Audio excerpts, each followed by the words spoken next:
కృష్ణానంద ముకుంద మురారే వామన మాధవ గోవింద శ్రీధర కేశవ రాఘవ విష్ణు శ్రీనారాయణ చిద్రూప సచ్చిదానంద రూపాయ విశ్వోత్పత్యాది హేతవే తాపత్రయ వినాశాయ శ్రీకృష్ణాయ వయం నుమః.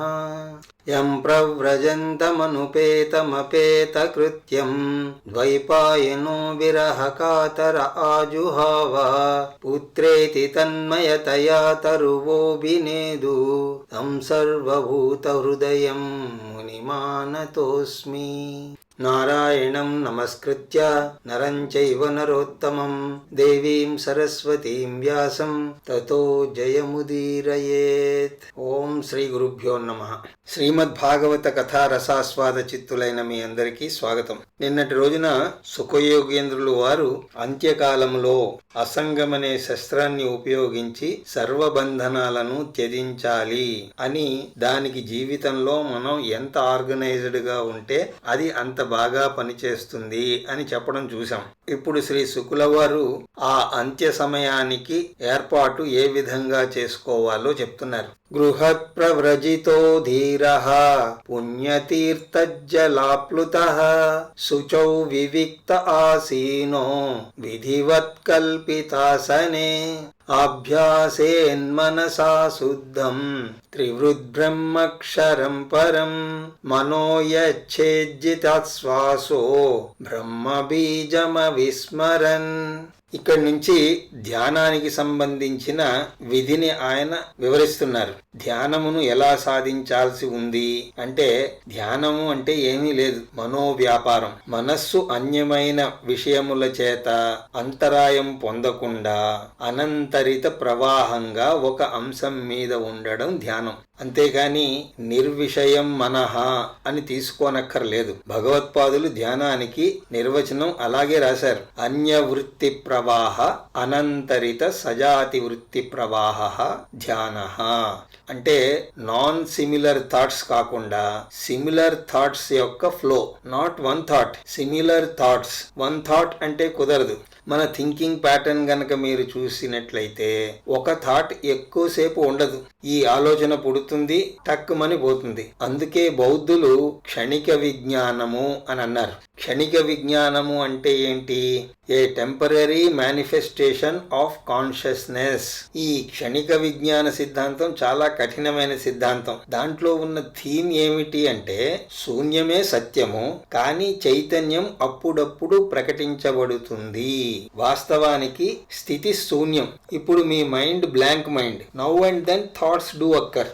ఎప్పుడైతే ఆ ఆలోచన వచ్చిందో అది చైతన్య ప్రతిబింబము అని వారు స్వీకరిస్తారు. దాని లైఫ్ ఎంతసేపు అంటే క్షణికం. అందువల్ల క్షణిక విజ్ఞానము. అయితే ఈ క్షణం క్షణం క్షణం దొర్లుతూ ఉండడం చేత అది ప్రవాహంలాగా కనిపిస్తుంది అని వారి సిద్ధాంతం. అంతేగాని ఈ చైతన్య వ్యవహారం అంతా ఏది కాన్స్టెంట్ కాదు. Everything is in a state of flux అని వాళ్ళు అంటారు. ఎలాగైతే మీ ఇంట్లో లైట్లు ఉన్నాయి, అవన్నీ కూడా కంటిన్యూస్ గా వెలగడం లేదు, కానీ మన కంటికి కంటిన్యూస్ గా వెలుగుతున్నట్లే కనిపిస్తూ ఉంటుంది. కానీ ఎవరైనా ఫిజిక్స్ స్టూడెంట్ ని మీరు అడిగి చూడండి, వాడు దాని మీద 5 గంటలు ఉపన్యాసం చెప్పి ఇది కాన్స్టెంట్ గా వెలగడం లేదు అనే చెప్తాడు. మన కన్ను దాన్ని పసిగట్టలేదు కాబట్టి అది ఎన్నోసార్లు ఆరి వెలుగుతూ ఉంటుంది. అందువల్ల అది ప్రవాహంలా కనిపిస్తుంది, కానీ అది ప్రవాహం కాదు.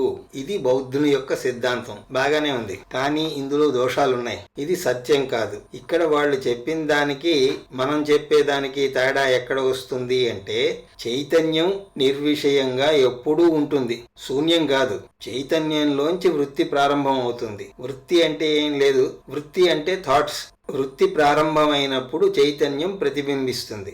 ఒరిజినల్ చైతన్యం ఎవ్వరికీ తెలీదు. అయినా చైతన్యం లేదు అంటే శాస్త్రం ఒప్పుకోదు. దానిని శంకరాచార్యులు వారు నిరూపిస్తారు. దక్షిణామూర్తి స్తోత్రంలో కూడా ఇదే విషయాన్ని రాశారు. ఒక్కో సిద్ధాంతం ఎలాగ ఉంటుంది అంటే, దేహం ప్రాణమపీంద్రియాణ్యపి చలాం బుద్ధించ శూన్యం విదుః. చలాం బుద్ధి అంటే అర్థం క్షణిక విజ్ఞానము అని అర్థం. అలా ఒకడు చార్వాకుడు దేహాన్నే ఆత్మ అన్నాడు, ఇంకొకటి ఆత్మ అన్నాడు. బౌద్ధులు క్షణిక విజ్ఞానం అని అంటున్నారు. ఇదంతా తప్పు. వాస్తవానికి ఏమిటి అంటే నీవు ఒక్కడివే సత్యం. ఇక్కడ ఒక విషయం అప్రస్తుతమే అయినా కూడా వినండి. ఈ లైట్ ని చూస్తున్నాము అని మనం అనుకుంటాం, కానీ జీవితంలో ప్రకాశాన్ని ఎవ్వరూ చూడలేరు. ప్రకాశం ఇంద్రియ గోచరం కాదు. మనం ప్రకాశాన్నే చూస్తున్నాం కదా అంటే మనం ప్రకాశాన్ని చూడడం లేదు, ప్రతిబింబిత వస్తువుల్ని చూస్తున్నాం. ఏ వస్తువులైతే స్వయం ప్రకాశమానం కావో అవి అన్య ప్రకాశ ఆపేక్ష వల్ల ప్రకాశిస్తాయి. ఉదాహరణకి టేబుల్ మీద ఒక పుస్తకం మీరు చూస్తున్నారు. ఆ పుస్తకం తనకు తానుగా వెలగడం లేదు, కానీ మీకు పుస్తకం ప్రకాశవంతమై కనిపిస్తోంది. ప్రకాశం పుస్తకం మీద పడి అది పరావర్తనం చెంది అంటే రిఫ్లెక్ట్ చెంది కంటి మీద రెటీనా మీద పడి దాని సహాయం చేత ఈ దృష్ట జ్ఞానం కలుగుతోంది. రూప జ్ఞానం, వర్ణ జ్ఞానం అలాగనే కలుగుతున్నాయి. ఇప్పుడు నేను బుద్ధుడిని. నేనేమంటున్నాను అంటే ఏవైనా వస్తువులు ఉంటేనే ప్రకాశం ఉన్నది, వస్తువులు లేకపోతే ప్రకాశం లేదు. ఇది నిజమా కాదా? ఇది నిజం కాదు. ఎలాగైతే నువ్వు వస్తువు లేకపోయినా సరే ప్రకాశం ఉంది అని ఎలా తెలుసుకున్నావో అదే శృతి చెప్తోంది. ప్రతిబింబ మనోవృత్తి వ్యాపారాలు లేకపోయినా సరే చైతన్యం ఉంది. ఒకవేళ ఊహించండి, ఇది జరగదు గాని ప్రపంచంలో అసలు వస్తువులే లేకపోతే లైట్ తెలుస్తుందా? కంటికి కనిపించదు. అప్పుడు ఏమంటారు? అవ్యక్త రూపేణ ప్రకాశం అస్తి అని అంటాం. అలాగే అవ్యక్త రూపేణ చైతన్యమపి అస్తి, అది సిద్ధాంతం. కాబట్టి శూన్యవాదం సరి అయినది కాదు. దీన్ని భగవత్పాదుల వారు చాలా తేల్చి చెప్పేశారు. అలా కొద్దిగా చెప్పాలని అనిపించింది, చెప్పాను. సో మనస్సు ఆ వృత్తి ప్రవాహం కాన్స్టెంట్ గా ఒకటిగా ఉండదు. అది పుడుతూ ఉంటుంది, పోతూ ఉంటుంది. అందువల్ల ఒకే ఒక్క ఆలోచన ఉండాలి అంటే అది అయ్యే పని కాదు. Sir, let me have no thoughts, it is a stupid thing again. అదో పెద్ద పిచ్చి, అదేం పెద్ద సమస్య కాదు. No thought is very easy. దానికి పెద్ద ప్రయత్నం కూడా ఏం చేయనక్కర్లేదు. నా ప్రవచనం వింటున్న చాలా మందికి అది వస్తుంది. గాఢమైన నిద్రలో ఉండేదేమిటి? అదే నో థాట్స్. డీప్ స్లీప్ లో గనక దాన్నే సుషుప్తి అంటాం. సుషుప్తిలో ఆలోచనలు ఏమున్నాయి? అక్కడ ఏ ఆలోచనలు లేవు. అంటే అక్కడ థాట్స్ రావు. అక్కడ మీరు ఇంజనీరు కాదు, డాక్టరు కాదు, అక్కడ మీరు ఏం కారు.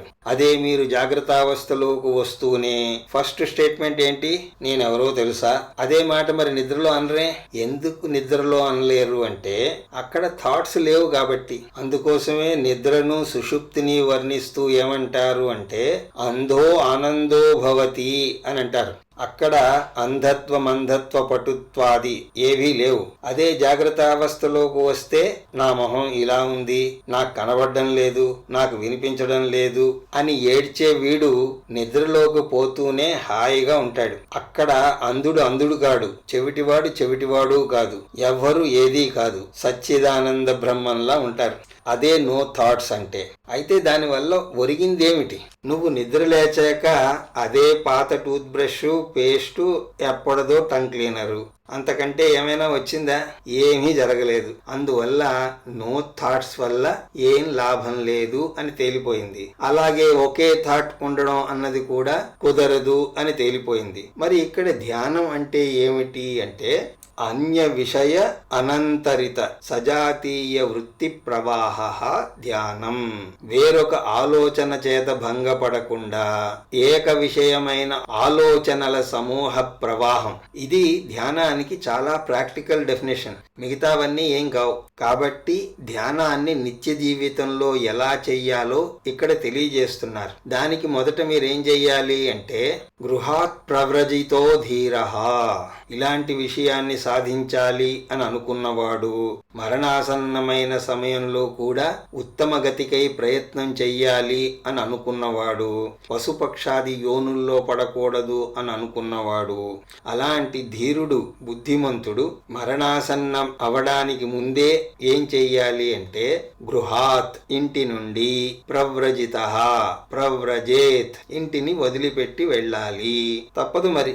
నిజానికైతే ఇదే సరి అయింది. అయ్యా, ఇదేమైనా మీరు సన్యాసులకు చెప్తే బాగుంటుంది గాని ఇది వింటున్న వాళ్ళందరం కూడా దాదాపుగా ఒకే పడవలో కూర్చున్న వాళ్ళమే. కాబట్టి దీనిని మేము ఎలా గ్రహించాలి అని అంటే, గృహస్థులు కూడా టెంపరరీ సన్యాసం తీసుకోవడం అవసరం. కనీసం సంవత్సరానికి 2 సార్లైనా సన్యాసం తీసుకోవాలి. అలాగని చెప్పి మీరు శిఖా గీకా తీసేయాల్సిన పని లేదు. దానినే తీర్థయాత్ర అని అంటారు. తీర్థయాత్ర అంటే ఏదో అక్కడికి వెళ్లి టైం పాస్ చేయడం కాదు. తీర్థయాత్ర అంటే తాత్కాలిక సన్యాసం. ఓ 10-12 రోజులు ఈ విధంగా స్వీకరించాలి. సరే, సన్యాస అన్వయం చేయడం వేస్ట్ కాబట్టి గృహస్థ అన్వయమే చేసి చెప్తాను. ఎప్పుడూ ఇంటినే పట్టుకుని కూర్చోకుండా అప్పుడప్పుడు బయటపడే ఉపాయాన్ని ఆలోచించాలి. ఎలాగా ఈ గృహము అన్న అభిమానం త్యాగం చెయ్యాల్సిందే. అంతే కదా. నేను ఎంత నా ఇల్లు అని పట్టు కూర్చున్నా ఆ సమయంలో ఇది నన్ను కాపాడదు. పూర్తిగా ఇంటిని వదిలి వెళితే మంచిది. లేకపోతే కనీసం మనసులోనైనా ఇది నాది కాదు అని వదిలేయాలి కదా. అయితే ఈ వదలడం అన్నది ఒక్క రోజులో అయ్యే పని కాదు. ఆ చివరి క్షణంలో అయ్యేది కాదు. కాబట్టి సాధకుడు కనీసం ప్రతి 6 నెలలకి కొంత సమయాన్ని పక్కకు పెడుతూ తాత్కాలిక సన్యాసాన్ని అలవాటు పరుచుకోవాలి. అలా తీర్థయాత్రలకు వెళ్ళాలి. పుణ్యం తీర్థజలం ప్లుతా. పుణ్యతీర్థాలకు వెళ్లి అక్కడ జలాలలో స్నానం చేస్తూ ఉండాలి. పుణ్యతీర్థాలు అంటే గంగే చ యమునై చైవ గోదావరి సరస్వతి నర్మదా సింధు కావేరి అని అన్నాం కదా. అలా పుణ్య నదులు ప్రవహించే తీర్థాలకు వెళ్లి ఎక్కడికైనా వెళ్ళండి. హరిద్వార్, ఋషికేశ్, కాశీ వెళ్ళండి. కానీ అవి కూడా ఇప్పుడంతా బజారుల్లా తయారయ్యాయి. హైదరాబాదే కాస్త ప్రశాంతంగా ఉందేమో అని అనిపిస్తుంది. ఇక్కడ కూడా ఒక పుణ్యనది ప్రవహిస్తోంది. కాబట్టి హైదరాబాద్ వాసులు కూడా ధన్యులే అని కాదు. జనసందోహం ఎంత తక్కువ ఉంటే అంత మంచిది. అలాంటి ప్రదేశాన్ని ఎంచుకోవాలి. ఒకప్పుడు కాశీ ఇలాంటి ప్రదేశాలు అందరూ వెళ్లేవారు కాదు. అప్పట్లో ట్రాన్స్పోర్టేషన్ ఉండేది కాదు. ఫెసిలిటీస్ కూడా అంతగా ఉండేవి కావు. అలా ఎంత తక్కువ జన సంసర్గం ఉంటే అంత యోగానికి యోగ్యమైన ప్రదేశం. ఏకాంతే సుఖమాస్యతాం అని అన్నారు. కానీ ఈ రోజుల్లో తీర్థస్థలాలుగా లేవు. పిక్నిక్ స్పాట్లుగా తయారైపోయాయి. తీర్థస్థలాల్లో ఈ కాంప్లెక్స్లు ఉండకూడదు. కానీ ఈ రోజుల్లో 5 స్టార్ అకామిడేషన్ లా ఉంటున్నాయి అన్నీను. అలాగే కొన్ని ప్రత్యేక కుల సంఘాలు ఉన్నాయి. వీళ్ళకి పని పాటు ఉండదు. ఏ తీర్థమైనా సరే అక్కడ 5 స్టార్ లాంటి అకామిడేషన్ స్టార్ట్ చేస్తారు. డొనేషన్ ఇవ్వండి, వారానికి 2 రోజులు, నెలకు 4 రోజులు మీరు వచ్చి ఉండొచ్చు అని అంటూ ఉంటే ఇదంతా ఏమిటి చెప్పండి? అక్కడ లగ్జరీస్ ఎందుకు చెప్పండి? అక్కడ ఏమీ ఉండకూడదు. అప్పుడు గాని సరిగా ఉండదు. అలా కష్టపడి ఉండదలుచుకున్న వాళ్లే వస్తారు, లేని వాళ్ళు రారు. అప్పుడు ప్రశాంతంగా ఉంటుంది, పొల్యూషన్ కూడా ఉండదు. అలా తక్కువ జన సంచారం ఉన్న ప్రదేశానికి వెళ్ళండి. ఇంకా ఉత్తర కాశీ అలాంటివి ఉన్నాయి. అలాంటి ప్రదేశాలను ఎంచుకుంటే మంచిది. అయితే అక్కడికి వెళ్ళేటప్పుడు మీ సెల్ ఫోను, ఈ ఐపాడ్, ఫిల్మ్ ఫేర్ మ్యాగజైన్స్ తీసుకుని వెళ్ళడం కాదు. సెల్ ఫోన్ కి స్వస్తి చెప్పండి. ఐపాడు లేదు, ఏ పాడు వద్దు. ఏదో చిన్న సంచి వేసుకుని 10 రోజులు సన్యాసాన్ని ఫాలో అవ్వండి. మితాహారం, కింద పడుకోవడం, నదీ స్నానం, ఇలా సన్యాస జీవితం ఎలా ఉంటుందో అలా గడపాలి. అలా పుణ్య నదీ తీర్థాలకు వెళ్లి శుచౌ విభక్త ఆసీనో, అక్కడ ఒక విభక్త ప్రదేశాన్ని వెతుక్కోవాలి. విభక్త ప్రదేశము అంటే జన సంసర్గం లేని ప్రదేశం. అక్కడికి వెళ్లి విధివత్ కల్పితాసనే, మీరు ఏర్పాటు చేసుకున్న ఆసనం మీద కూర్చోవాలి. అలా కూర్చుని ఏం చేయాలి? అభ్యాసేన్ మనసా శుద్ధం త్రివృద్ బ్రహ్మాక్షరం పరం, మనస్సును కొంత ప్రశాంతమనర్చి త్రివృద్ బ్రహ్మాక్షరం అంటే అకార ఉకార మకార స్వరూపమైనటువంటి ఓంకారాన్ని జపించాలి. ఇది సన్యాసికి చెప్పారు. ఎందుకంటే సన్యాసికి అన్య మంత్రాలు జపించే అధికారం లేదు. అది వాళ్ళకు అవసరం కూడా లేదు. ఓంకారం ఒక్కటే చాలు. ఓం అన్నది మనసులో నిలబడితే చాలు.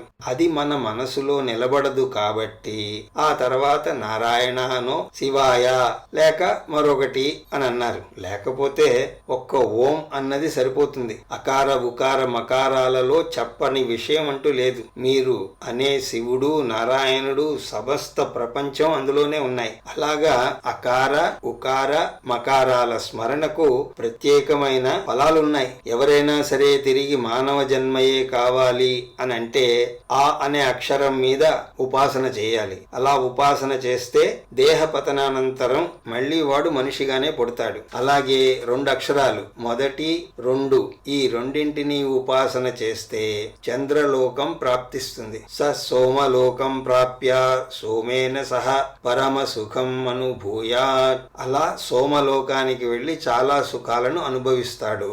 అలా కాకుండా మూడింటిని ఆ తర్వాత ఉన్న తురీయాన్ని కూడా కలిపి ఉపాసన చేస్తే 3 శబ్దాలు 1 నిశ్శబ్దం అలా ఉపాసన చేస్తే పునరావృత్తి రహిత మోక్షపదం లభిస్తుంది అని ఉపనిషత్తులు చెప్పాయి. సన్యాసులకి ఓం అని అన్నారు, కానీ గృహస్థులకి ఈ ఓం అంటే బోరు కొడుతుంది కాబట్టి ఏ ఓం ఓం క్యా హై జీ అంటే వీడి మనస్సు ఇంకా సంస్కరింపబడలేదు అని అర్థం. వీడి మనసు దివ్య భావనావాసితం అయ్యేందుకు గాను ఇష్టదేవతా స్మరణ చేస్తూ జపం చేయాలి. అక్కడ చెయ్యాల్సిన పని ఇది. అలాగే మనోయచ్ఛేజిత శ్వాసో, ఈ మనస్సు అన్నది ఊరికే కూర్చోదు కాబట్టి శ్వాసను జయించాలి. ప్రాణాయామం చేత మనస్సును నియంత్రించాలి. అలా ప్రాణాయామం అని అన్నది ధ్యానంలో ప్రాథమిక దశలో ప్రాథమిక అంగం. అంతేకాని మన వాళ్ళు దాన్ని ఎంత హైలైట్ చేశారు అంటే మొత్తానికి అది గాలి ధ్యానం అయిపోయింది. శ్వాస మీద ధ్యాసే ధ్యానం అన్నది తప్పు. ఓ గలత్ హై. శ్వాసను అనుసంధానం చేయడం దేనికి అంటే మనసును అనుసంధానం చేసుకోవడం కోసం, మనసును నిగ్రహించేందుకు గాను మనం చెయ్యాల్సిన పని. కానీ ఆ తర్వాత ఏం చేస్తున్నారు, మళ్ళీ ఆ మనస్సు ఈ ప్రపంచంలోనే ఆలోచిస్తూ కూర్చుంటోంది. ఏం లాభం చెప్పండి? అలా కాదు. మనస్సును సంయమించడం కోసం కాదు, ఈశ్వర నామ జపం చేసేందుకు వీలుగా ఉండేందుకు. అలాగే ఈశ్వర నామ జపం కోసం కాదు, జ్ఞానయోగ్యత కోసం. జ్ఞానయోగ్యత కోసం కాదు, జ్ఞానం కోసం. జ్ఞానం కోసం కాదు, మోక్షం కూడా ఇంకేం లేదు, మోక్షం కోసమే. అలాంటి ఏర్పాటు ఉందే తప్ప శ్వాసను గమనిస్తూ కూర్చుంటే ఏమొస్తుంది చెప్పండి? అలా శ్వాస పీలుస్తూ గాలి ఎక్కువ పీల్చడం వల్ల కాంప్లికేషన్స్ ఏమిటి అంటే ఏవో లేనిపోని వల్లి కూడా కళ్ళ ముందు కనిపిస్తాయి. అనేక రంగులు, అనేక గోళాలు. దానికే వీళ్ళు సిద్ధులు అని పేరు పెట్టేశారు. ఆస్ట్రల్ ట్రావెలింగ్ అన్నారు. 200 పేజీల చెత్త పుస్తకం ఒకటి రాస్తారు. దాన్ని ఊళ్ళో వాళ్ళందరికీ పంచడం, అది వాళ్ళు చదవడం, వాళ్ళ బుర్రల్లో ఇదే కూర్చుంటుంది. వాడు ఎప్పుడూ కూడా ధ్యానానికి కూర్చున్నవాడు కాదు. ఒక పూట అలా కూర్చోగానే చదివిందంతా ఏం పోతుంది? వాడి కళ్ళ ముందు రకరకాల రంగులు, భూగోళాలు అన్నీ తిరుగుతూ ఉంటాయి. అయ్యా నాకు ఇలా అనుభవం అయింది అంటే వెరీ గుడ్, మీరు పూర్వజన్మలో బాగా ధ్యానం చేసి ఉంటారు, అందువల్లే ఇలాంటి అనుభవం కలిగింది. కానీ అప్పుడు మీరు దక్షిణ ఇవ్వలేదు, అందుకే మళ్ళీ జన్మ ఎత్తారు. ఆ పొరపాటు ఈ జన్మలో చేయకండి అని అంటాడు. ఏం లాజిక్? బానే ఉంది కదా. ఇలాంటి వాళ్ళని ఏమనాలో తెలియదు. గొర్రెల మంద. ఇది మెడిటేషన్ కాదు, మ్యాడిటేషన్. పిచ్చి వాళ్ళని చేయడం తప్ప శాస్త్రం ఎప్పుడూ అలా చెప్పలేదు. శాస్త్రం ధ్యానం చెయ్యమంది. జితశ్వాస ఎందుకు కావాలి అంటే మనసును నిలబెట్టుకునేందుకు. కాబట్టి జితశ్వాస, మనస్సుని నిలపగలిగే స్థితికి రావాలి. బ్రహ్మ బీజ విస్మరన్. అలా బ్రహ్మ బీజము అని చెప్పబడే ఓంకారాన్ని నిరంతరం స్మరణ చేస్తూ ఉండాలి. అందువల్ల తీర్థయాత్రలకు వెళితే అక్కడ ఉన్న షాపింగ్ మాల్స్ కు వెళ్లి పట్టు చీరలు వగేరాలు కొనుక్కుని రావడం కాదు. ఏదో వెళ్ళారు, అది ఓకే, కానీ అది బెస్ట్ కాదు. సన్యాస జీవితం గడపాలి అక్కడ. అప్పుడు తీర్థయాత్ర యొక్క ఫలం మనకు వస్తున్నట్లు. అలా చేస్తూ నియచ్చేద్విషయేభ్యోక్షాన్ మనసా బుద్ధి సారథి మన కర్మభిరాక్షిప్తం శుభార్దే దారయేద్దియా. ఆ తర్వాత మనస్సుని ఎలా ముందుకు నడపాలో కూడా చెప్తున్నారు ఇక్కడ. ఇప్పుడు చదివిన శ్లోకాన్ని ప్రత్యాహార శ్లోకం అని అంటారు. యమ నియమ ఆసన ప్రత్యాహార ధ్యాన ధారణ సమాధి. అందులో ప్రత్యాహారము అంటే ఏమిటో ఇక్కడ చెప్తున్నారు. అటు ఇటు వెళుతున్న మనస్సుని వెనక్కి తేవాలి. ఎందుకంటే మనస్సుకి భగవంతుడు కొన్ని పనులు అప్పచెప్పాడు. ఆ పనులను చేయడంలో మనస్సు నిరంతరం ప్రవృత్తిమానమై ఉంటుంది. కానీ అలా ఆ పనులు చేయడం వల్ల మన ధ్యానానికి భంగం కలుగుతుంది. అందువల్ల తాత్కాలికంగా దాన్ని వెనక్కి తేవాలి, మనస్సును నిగ్రహించాలి. అయితే మనస్సును పూర్తిగా నిగ్రహించడం అన్నది అంత మంచి ఉపాయం కాదు. మనస్సును దాని పనిని దాన్ని చేసుకోనివ్వాలి. కానీ మనకు అవసరమైనప్పుడు అది వెనక్కు వస్తే చాలు. కానీ నా మనస్సుతో నేను ఎప్పుడూ హఠంగా ప్రయత్నిస్తాను అని అంటూ ఉంటారు కొంతమంది. ఇంకొంతమంది నా మనస్సు ఎప్పుడు చనిపోతే ఆ రోజే నాకు ఆనందం అని అంటూ ఉంటారు. మనస్సు చావదసలు. మీ దేహం చావడం తప్పితే మనస్సు చావలేదు. సూక్ష్మ శరీరంలో ముఖ్యమైనది సంకల్ప వికల్పాలను, వాసనలన్నింటినీ కూడా మోసుకుపోయేది అదే. కానీ పనికి రానిటువంటి సోకాల్డ్ వేదాంత లెక్చర్స్ విని, స్వామి ఈ దిక్కుమాలిన మనస్సు ఎప్పుడు పోతుందో. అయ్యా, మనస్సు దిక్కుమాలింది కాదు, నువ్వు దిక్కుమాలిన వాడివి. మనస్సు మంచిదే. ఈశ్వరుడు దానికి ఏ పని అయితే అప్పచెప్పాడో అది ఆ పని చేస్తోంది. నువ్వే ఈశ్వరుడు చెప్పిన పనిని చేయడం లేదు. మనస్సు ఎందుకు అలా పరిగెడుతోంది అంటే ఈశ్వరుడు దానికి అలా పరిగెట్టమని చెప్పాడు. అలా ఎందుకు పరిగెడుతోంది? మనసు గనక పరిగెట్టకపోతే విషయ జ్ఞానం కలగదు. నేను ఏదో మాల్కు వెళ్ళాను, ఒక అర సెకండ్లో ఎన్నో చూశాను. నేను చూసినవన్నింటినీ కూడా ఒక పుస్తకం రాస్తే 200 పేజీల పుస్తకం అవుతుంది. అయితే ఆ 200 పేజీలు రాయగలిగిన ఇన్పుట్ ఎలా వచ్చింది? ఇంత జ్ఞానం ఎక్కడి నుంచి వచ్చింది అంటే ఆ మనస్సు అంత వేగంగా పరిగెత్తింది కాబట్టి. అందువల్ల మనస్సు పరిగెత్తితేనే వ్యక్తిలో జ్ఞానం కలిగేది. మనస్సు పరిగెత్తకపోతే జ్ఞానం కలగదు. నిద్రలో మనస్సు లీనమై ఉంటుంది, అందుకే అక్కడ జ్ఞానం లేదు. అలాగే స్వప్నంలో కూడా మనస్సు అర్ధనిమీలమై ఉంటుంది, అర్ధ వికాసంతో ఉంటుంది కాబట్టి అక్కడ కూడా జ్ఞానం లేదు. జాగ్రత్తావస్థలో అది పరిగెడుతూ ఉంటుంది కాబట్టి లోపలికి ఇంత జ్ఞానం వస్తోంది. అర్థమవుతుందండి? మనస్సు గనక లేకపోతే జ్ఞానం రాదు. మనస్సు పరిగెడుతోంది అంటే నారాయణుడు అలా ఆజ్ఞాపించాడు దాన్ని. నీకు దాన్ని మేనేజ్ చేయడం రావడం లేదు, అది నీ సమస్య.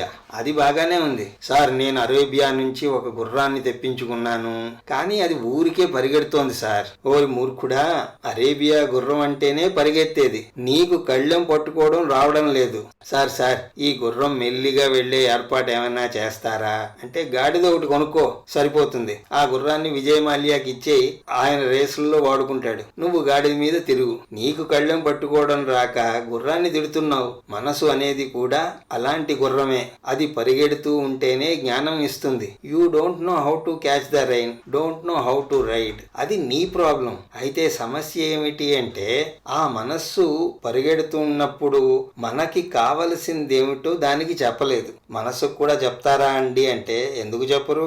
ఒక కవి ఓ పాట కూడా రాశాడు, మనసా తుళ్ళి పడకే అతిగా ఆశ పడకే అంటూ రాశాడు. అలా మనం మనస్సుకి చెప్పాలి, ఓ మనసా ఇదిగో ఇది నా లిస్టు, ఇక్కడ దాకా వెళ్ళు అంటే అక్కడ దాకానే పరిగెడుతుంది. మనకి ఏం కావాలో మనకు తెలియదు కాబట్టి ఎప్పుడూ కూడా దానికి లిస్ట్ ఇవ్వలేదు. కాబట్టి దానికి ఏం తెలుసు? అది ఏది కనపడితే అది మనకు ఇష్టమేమో అనుకుని పరిగెడుతూ ఉంటుంది. మీరు ఎప్పుడైనా చెప్పారా, ఈ భగవత్ పాదములు యందు నాకు ఆసక్తి ఉంది, సత్సంగం మీద ఆసక్తి ఉంది అని చెప్పి ఉంటే అక్కడి దాకానే వెళ్ళేది. కానీ మనం దానికి ఏ రోజు ప్రశాంతంగా కూర్చోబెట్టి చెప్పలేదు. అదేమనుకుంటుంది అంటే ఈయన సాయంత్రం సత్సంగానికి వెళుతున్నాడు, పొద్దున్నే 2 గంటలు న్యూస్ పేపర్ చదువుతున్నాడు అంటే ఈ రెండు ఈయనకి కావాలి అని అది అనుకుంటోంది. అందుకోసం సత్సంగంలోకి వచ్చినా కూడా అది న్యూస్ పేపర్ కోసం పరిగెడుతోంది. అవునా కాదా? అయితే దానికి ఎవరు అలవాటు చేశారు అంటే మనలో స్పష్టత లేదు. సమస్య మనలో ఉంది కానీ మనస్సులో కాదు. ఇలా మనస్సుని మనం పాడు చేశాం. కాబట్టి అప్పుడప్పుడు ప్రశాంతమైన ప్రదేశాలకు తీసుకువెళ్లి దాన్ని కూర్చోబెట్టి దానిని కొంత సంయమించాలి. అది ప్రత్యాహారణం. ఓ మనసా, నువ్వు అనవసరంగా పరిగెత్తుతున్నావు. సరే, ఇన్నాళ్ళు నీకు చెప్పలేదు, ఇప్పుడు చెప్తున్నాను. ఇన్ని రోజులు అయిపోయింది కానీ ఇప్పుడు చెప్తున్నాను విను. ఆ అన్ని విషయాల్లోనూ నాకు ఇంట్రెస్ట్ లేదు అని చెప్పాలి. అయితే అది ఇక్కడ ఉండి చెప్తే వినదు. మీరు ఇనార్బిట్ మాల్లోకి వెళ్లి చెప్పినా వినదు. దానికి ఇక్కడ అలవాటు అయిపోయింది. కాబట్టి ఇలాంటివన్నీ లేని ప్రదేశానికి వెళ్లి అప్పుడు వెనక్కి లాగాలి. ప్రత్యాహారము అంటే ఇటు అటు వెళ్ళిపోతున్న మనస్సుని వెనక్కి లాగడం. దాని గురించే ఇక్కడ చెప్తున్నారు. నాయచ్ఛేద్విషయే, ఇంద్రియ విషయాల నుండి మనస్సుని వెనక్కి తీసుకురావాలి. అలా మనస్సు వెనక్కి రా అంటే ఎలా వస్తుంది? అది వెనక్కి రాదే, బుద్ధి సారథి చేత. బుద్ధి అనే సారథి అక్కడ ఉన్నాడు, వాడికి ముందే చెప్పాలి, ఓ సారథి మనస్సు అటు ఇటు పోనీయకయ్యా, మనస్సును వెనక్కి లాగు అంటే వాడు లాగుతాడు. కానీ ఆ బుద్ధి అనేవాడికే బుద్ధి లేకుండా పోయింది. ఎందుకంటే బుద్ధికి కూడా బుద్ధి కావాలి అంటే శాస్త్రం కావాలి. ఆ బుద్ధికి సామాన్యమైన బుద్ధే ఉంది. ఆహార నిద్ర భయమైతునంచా అలా సామాన్యమైన బుద్ధి ఉండడం చేత వాడికి రోడ్డు ఏమిటో తెలియదు, మన లక్ష్యం ఏమిటో తెలియదు. వాడికి ఉన్న సామాన్య బుద్ధిని అనుసరించి పరిగెట్టిస్తూ ఉంటాడు. ఇప్పుడు ఆ బుద్ధి అనే సారథి చేత మనస్సు ద్వారా ఇంద్రియముల యందు పరివర్తన అయ్యే స్థితిని నిగ్రహించు. అలాగే మన కర్మభి రాక్షిప్తం శుభార్థే ధారయే ధియా. ఎప్పుడెప్పుడైతే శబ్దాదుల నుండి మనస్సు వెనక్కు వస్తుందో దాన్ని బుద్ధిలో ధరించి పెట్టు. బుద్ధి అంటే జ్ఞానం అనే అర్థం కూడా ఉంది. దీనికి మూలం ఎక్కడుందో తెలుసా అండి? కఠోపనిషత్తు ప్రథమోధ్యాయం తృతీయ వల్లి 3-4 మంత్రాలలో దీని గురించే చర్చ చేస్తారు. ఎంత గొప్ప కల్పన చేస్తారో అక్కడ.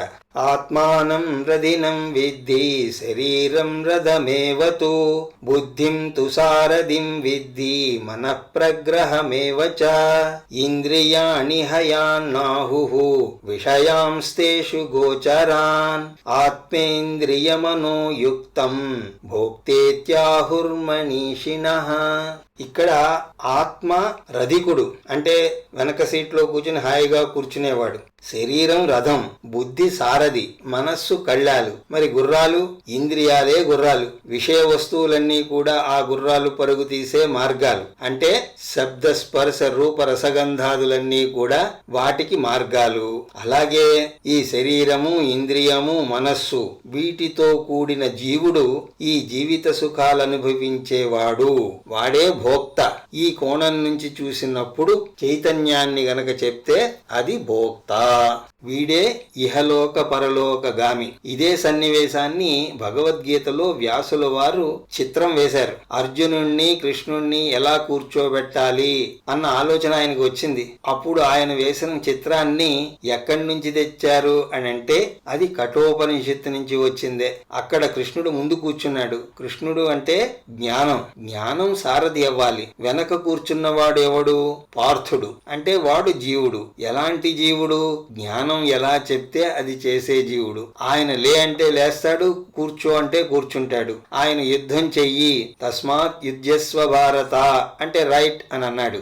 ఒక చేతిలో కళ్ళాళ్ళు పట్టుకుని ఇంద్రియాలను సంయమిస్తూ రెండో చేత్తో ఆ చండ్రకోలా పట్టుకుని ఉంటాడు.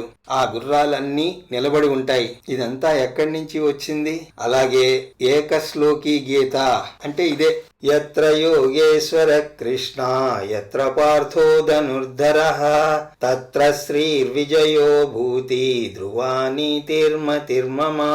ఏకశ్లోకి గీత అని ఇదే చెప్తారు. దీని అర్థం ఏమిటి అంటే ఎక్కడైతే కృష్ణుడు ఉన్నాడో, ఎక్కడైతే పార్థుడు ఉన్నాడో అక్కడ అన్ని గొప్ప విషయాలే వస్తాయి. శ్రీ, ఐశ్వర్యం, విజయం అన్నీ వస్తాయి. ఇలా చెప్పేసరికి జనం 20 రూపాయల పోస్టర్లు తెచ్చి అతికించుకుంటున్నారు. పోస్టర్ అతికించినంత మాత్రాన్ని ఏమొస్తుంది చెప్పండి?